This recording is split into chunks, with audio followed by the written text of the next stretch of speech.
Hello, anybody who's watching this. Welcome to my reaction to Warhammer 40k Mechanicus review by Seth on Meds, also known as Mandalore Gaming. I'm kind of looking for what I'm running out of Seth videos, and that's pretty much the only thing people are watching, more or less. So I would love some recommendations here. I asked in the previous video, but I would like, if you haven't seen it and see this, maybe you'd recommend something. You can do it in the comments below. You can use the initial link in the description below. You can do whatever you want. And now about Warhammer. I've played very little of Warhammer, and I played it probably over 15 years ago at my friend's house. I have barely any idea what kind of game that was. Might have been like Dawn of War. I don't know. Something very, very old. 15 years ago, maybe more. I don't know. Somewhere like that. And that's all my knowledge. Except for actual videos on Warhammer from Russian Badger and stuff like that. That is gonna add to my knowledge about the universe. Knowledge of the lore, I guess. And the games themselves. So, let's get cozy and begin.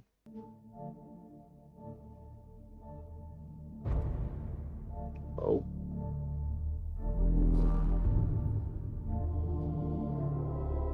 Oh, hello.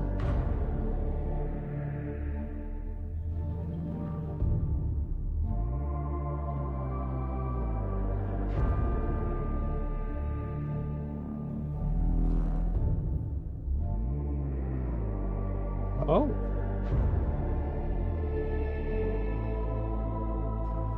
Is he the Necrolord? I don't remember how the race is called. Like an emperor of them.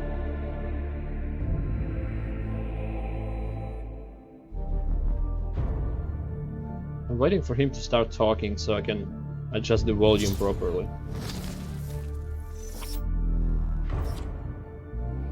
Welcome back to Warhammer. There are no Space Marines this time around. That looks Instead, fine. this game has you playing as the Adeptus Mechanicus, and you're on a field trip / home invasion to rob the Necrons. That may have sounded like gibberish. Mechanicus have been in some games, usually with the Imperial Guard, but they're not the Imperial Guard. Okay, picture Inspector Gadget, but he's a monk and he fixes your car. Okay, I'll get into the lore. I'm going to assume you know about the Imperium of Man and all that. The Mechanicus works with the Guard, but they're not part of the Guard. Like, picture Amazon. Imagine it has a giant government contract. Not only do they make and sell knickknacks and random stuff, they also make cars, tanks, guns, ships, and everything else needed to wage a war and also just run the economy in general. That's them, and there is no competition. They make most every gun and vehicle in the Imperial military, so their organization has a lot of sway. This is because when the Imperium was being founded on Earth, they already had their own empire on Mars. They only joined up because their organization was given a ton of autonomy. They got challenged here and there, but we don't have time for those stories. So as virtually the only research and manufacturing center, they get up to stuff. Sometimes their experiments have questionable legality.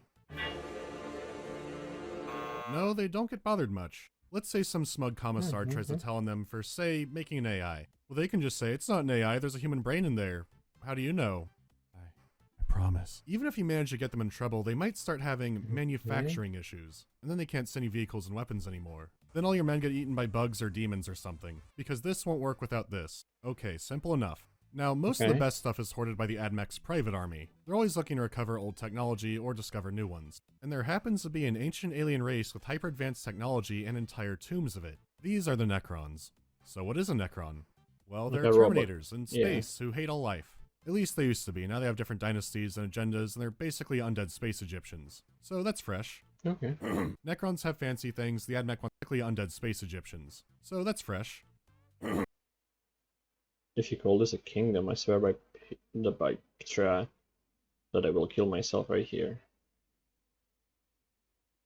Is that screenshot from an actual game? He is actually wearing Egyptian thing. And if maybe it's Jupiter or whatever. Necrons have fancy things, the AdMech wants to touch all of it. Mechanicus is all about one of those expeditions. Of course, there's a conflict over how much should be preserved rather than destroyed. Those decisions will be up to you. There's no telling what's down there, so let's check it out. Okay. One day the crude biomass that you call the temple will wither, and you will beg my kind to save you. I like the voice. But I am already saved. For the machine is immortal. So they're kind of like Necrons, I guess. Even in death, I serve the Omnisire. That's one hell of a title drop.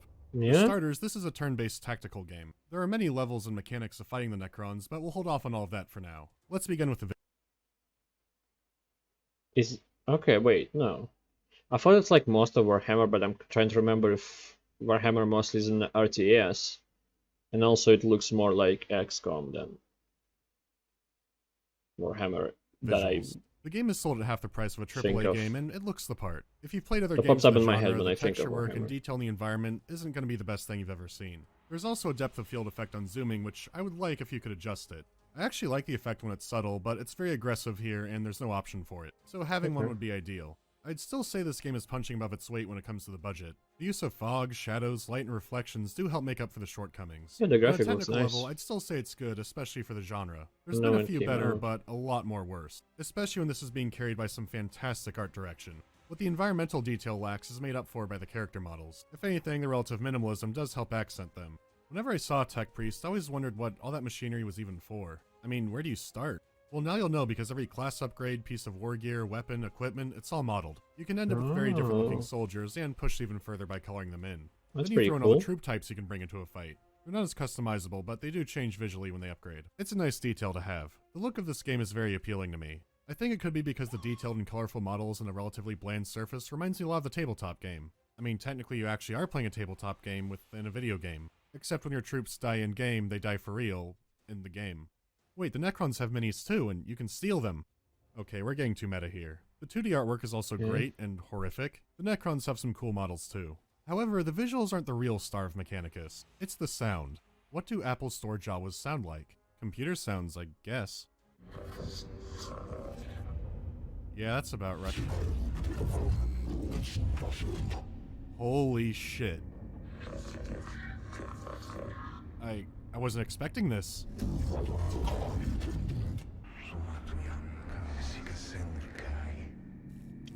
That's pretty dope.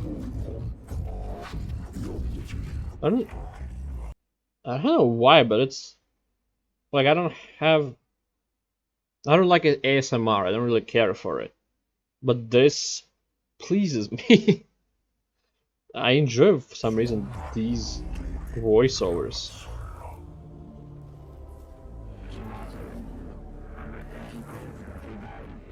Not only is this an incredibly creative way to not have as much voice acting, it sounds phenomenal. You still Yeah. have more traditional stuff too. But there's depth to it. Watched you since you dared breach the orbit of our world. Then you just have the regular sounds of the game.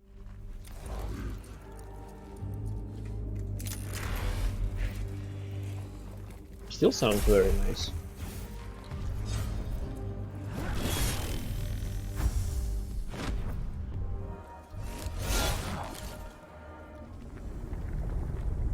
Oh, that was nice. Uh-oh. This Oh, isn't no, even the I main thought through draw. the whole squad. Neither was the voice acting. It's the music.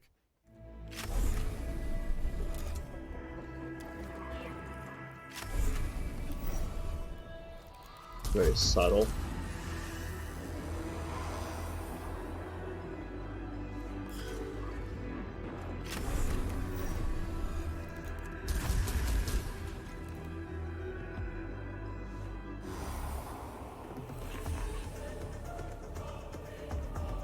Much less subtle. And I think the sounds overdo, voiceovers and the sounds overdo the music. It's still good, but not my favorite part so far.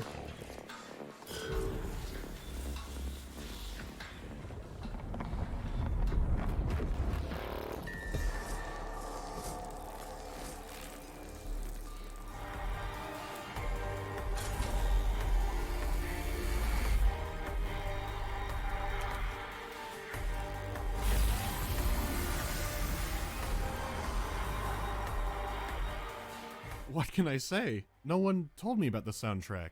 It's the most electronic a Warhammer game has gone, and appropriately so. It's very industrial, so the melodies remind me of engines revving. The vocals can change from European medieval monks to, like, Egyptian priests chanting. It's like you're playing with the big boys now from the Prince of Egypt, but the big boy's a Necron Lord. Most electronic music has a bass drop. Mechanicus has a pipe organ. Oh.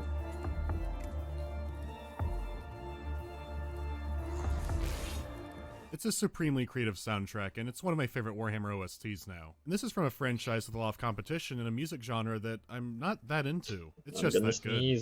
So overall, the presentation is outstanding. The aggressive depth of field is my only real style issue with it. Besides that, there's an occasional stutter after taking an action, and I think that's an engine thing. It only seemed to be noticeable in some particular maps. Beyond that, it's very stable, and trust me, I've played worse. Speaking of playing, let's talk about that. You can divide the game up into 3 separate sections. The first is tomb exploring. There are several kinds of rooms, and different missions have different layouts. If you've played something like Darkest Dungeon, this will be familiar to you, except you can see where you're going. With each new room you go to, an awakening meter will increase. This represents the tomb activating more stuff as they become aware of you, and you don't want to wake the Necrons. Starting off, it's not a huge deal. However, the more you explore around, the more horrific this meter will become. Ignoring the objectives of loot means deadlier fights. It's still worth looking around because there are treasure rooms that could give you resources and equipment, as long as you pick the right symbol. But the symbols are consistent, it doesn't stay a random guessing game. When you pick a safe one enough, it even gets highlighted later. Then you have the event rooms, and all sorts of things can happen in here. This is where it becomes pure guesswork. Usually it's do you want to destroy a weird thing, or try to study it. You might wake the Necrons up more, then again you might get some help in an upcoming battle. Now, some of you might be going, oh, the game's ruined, I hate that shit. Well, no, I actually enjoy it. There's an option to have symbols appear for the results, so it will no longer be completely random. In fact, while there are standard difficulties, this game is absurdly customizable. Nearly every mechanic and stat can be adjusted or flat out turned off. You can adjust it to be a walk in the park or the hell crawl that you crave. So just keep that in mind. I'll be coming back to this dungeon part, but I'm gonna move on for now. The second part is the battle. You slap your troops down in a small area and begin the fight. You may be surprised if you thought this was going to be a copy of another game. There's no such thing as accuracy. If the weapon's in range, it hits. No cover system either. You're either out of range or completely obstructed behind something big. Line of sight and weapon range are the name of the game. You can't sit around and Overwatch either. Your tech priests don't know how. They don't want to sit around, they want to touch all everything. There's only one who can Overwatch, and you will learn to hate him. The only units dodging shots will be your own, and only through a special class upgrade. Accuracy may not be an unknown factor, but there are several others. You can gauge your own weapon range, but not that of the enemy, or their potential damage output or abilities. Most importantly, you don't know how much health they have. There are 2 damage types, physical and energy, with armor for both. High armor can completely absorb an attack. This means without intel, you could be firing off useless shots and not even know it. So you could send out a servo skull to find out the stats, and then it gets stuck on cooldown for a few turns, and the skull can do something else. Collect cognition points. Cognition point taking, CPT, is a mechanical activity vital to your success. Most tech priest weapons, and especially the more powerful ones, require cognition points to fire. A lot of active skills use it too. Here's the thing, as long as it's off cooldown, a tech priest can use as many skills and weapons in a turn as they want. If you have points to spend, you can do it. If you have a point, you can sprint outside of normal move range. Once again though, you can keep doing this. So if you have the points for it, you can just run all over the map. This is your lifeblood.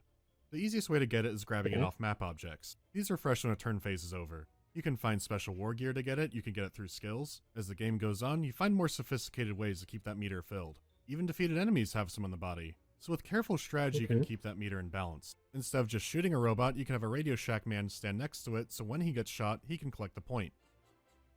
Then again, maybe you should just try to get rid of the bodies immediately. They're Necrons.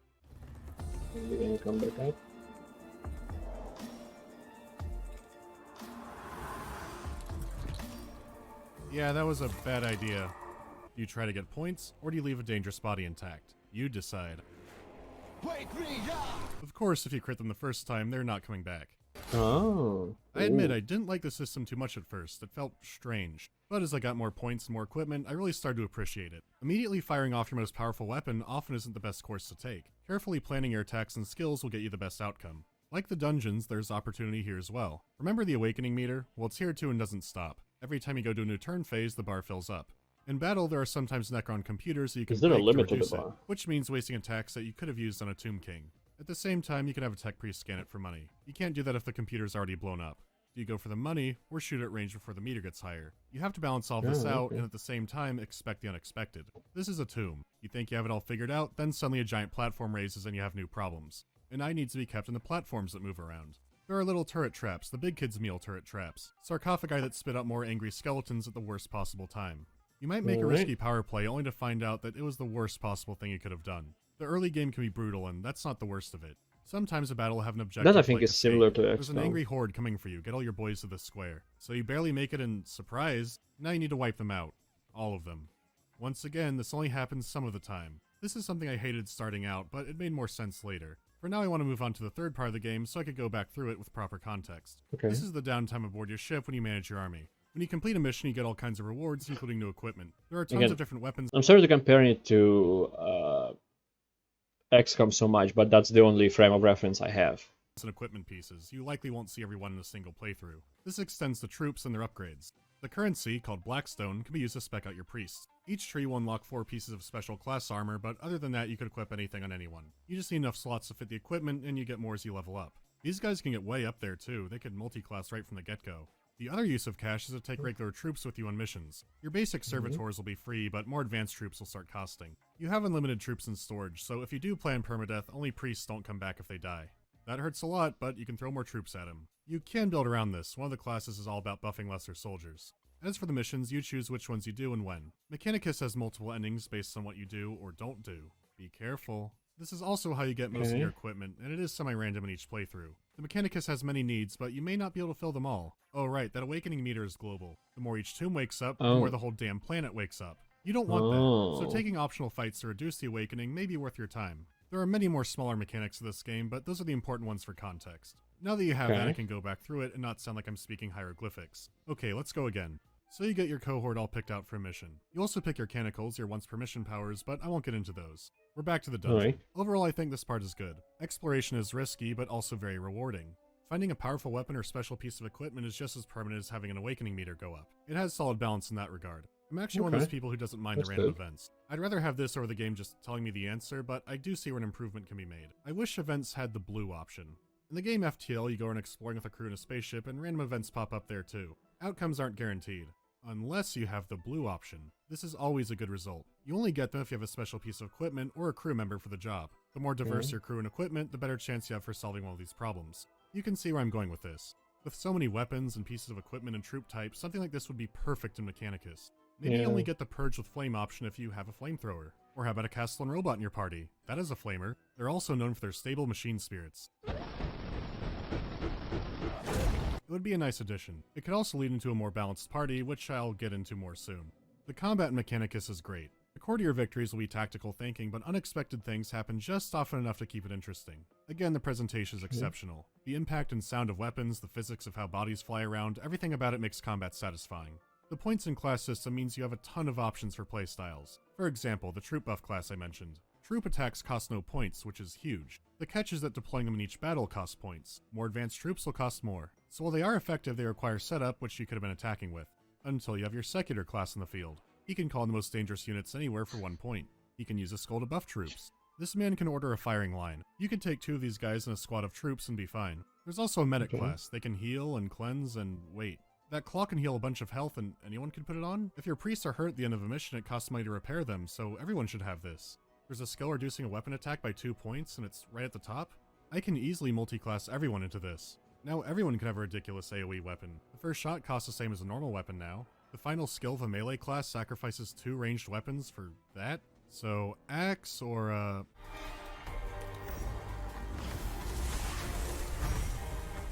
Holy shit. I think this game needs some class rebalancing and maybe some item restrictions. Because once you're past the early game, the challenge could get easy and fast, even on the hardest difficulty. And I'm not saying everything should be restricted. Maybe just the highest level of specialized equipment.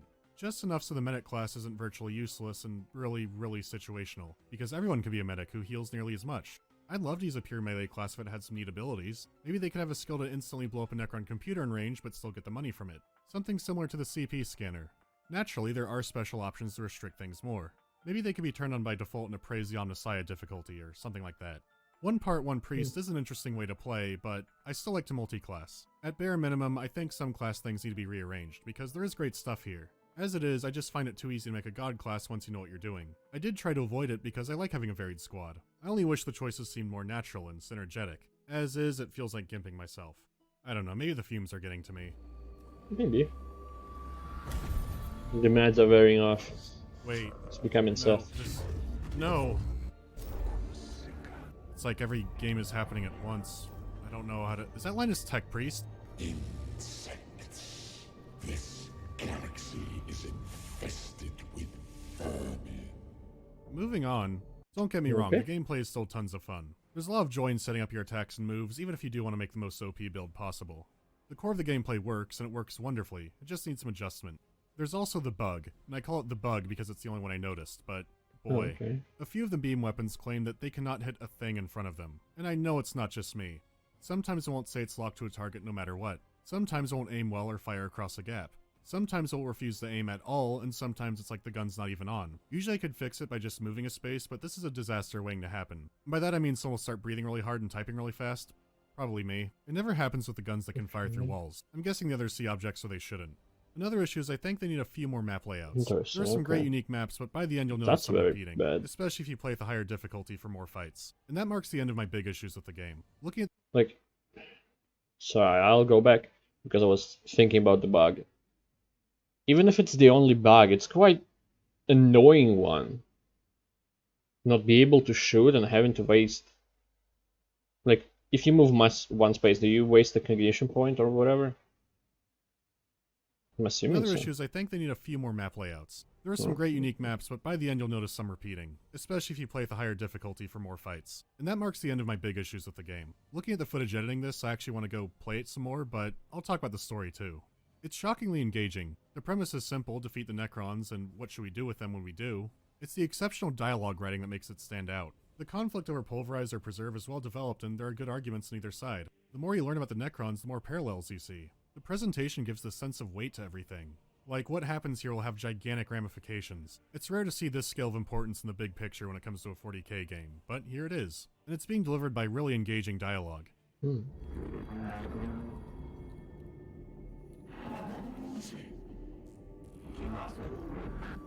I've also been playing with the Heretic DLC, so I should explain what that's all about. As the name might imply, you fight Rogue Mechanicus. There are new weapons, new equipment, and a new class to fiddle with. You also get two new types of troops, though I never found much of a use for the Infiltrator, which is a shame because I love the look of it. The new class I'd put firmly in the needs work category. The Zenerite class is sort of a flagellant type. The more health they lose, the deadlier their crit potential, and they have some minor heals of their own. This culminates in them being able to resurrect once per battle. I typically love playing these kinds of classes, but this one didn't gel for me. It could have been more appealing if it had some bonuses to the new weapons. It does not. I don't know what to make of it. But hey, there are heretics to kill. They're spread across new map types aboard your ship, and they look great. Unfortunately, there are only 5 new missions. They're spread out in parallel with the main campaign, so you can't... So I'm assuming heretics are just the part of these guys? I already forgot how they're called. They're not Mechanicus, are they? Well, again, visuals, physics, yeah. Whatever. These guys you're playing as, they joined Necron side. Maybe to become more robotic. There's also no exploring section. This time you get to choose your own adventure. It determines your place in the map, your objective, and a few other things. So the missions can be slightly different on replay. They do make for challenging enemies since they have the same weapons and resources as you do, and their inclusion does help break up the constant reconfiguring pyramids in the game. The writing is as good as ever, and the new missions are welcome, there's just not much of it. Its biggest impact will likely be the new goodies spread across the main campaign. I wouldn't call it bad. If you really like the game, it's probably worth the money. If you're on the fence or short on cash, you're not missing a ton by skipping it. It does have 9 minutes of new music. That could be worth it.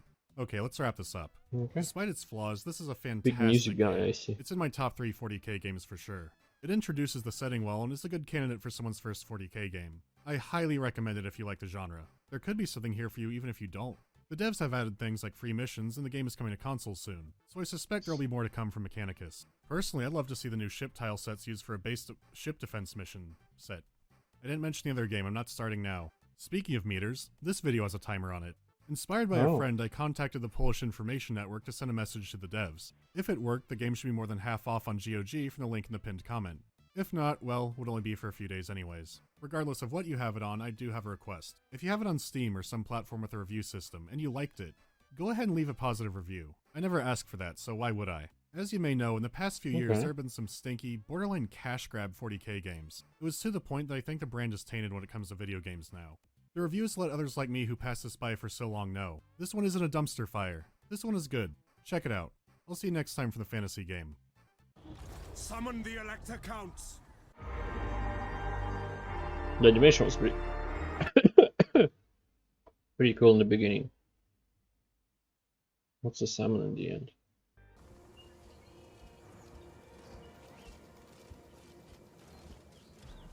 Is that a shish kebab from New Vegas? Or 3? I don't remember. Okay. I'm not sure what that was about, but alright.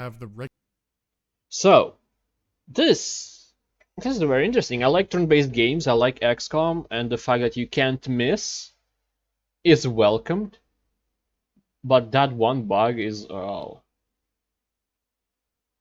I don't think he said how often that happened, but if it's every time that it's not through a wall, or what he said that he might think, that he thinks that what might cause the bug. If it's often, then it's quite, maybe not game breaking, but fun breaking,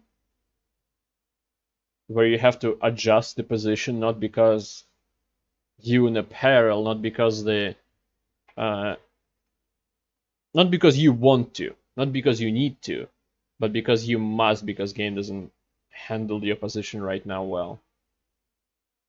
And you're not doing anything out of the ordinary. I don't know. But I don't know if it's gonna be a good 4K game. Like first 4K game for somebody. Because I think, aren't they RTS? Am I mistaken? RTS and then like a first person or third person Space Marines one, right? So having this like game that's similar to XCOM in the gameplay and being turn-based, you go to those ones. I'm not mistaken about them being RTS and they still are turn-based, but still they're not this turn-based. I don't know, I feel like if you don't like games, you can still get into the universe by just watching games or just watching lore videos, or I don't know. If you enjoy it. Like, let's say you like this game, but you don't want to go play the other ones because you just enjoy this because of its genre. You can still find out about the lore in any other way you feel comfortable with. What am I talking about? How did I get here? I don't know. Thank you, anybody who watched this. I appreciate it a lot. Leave your recommendations in the comments, I guess. And hope to see you next time. Goodbye. Have a great life, because one of us has to.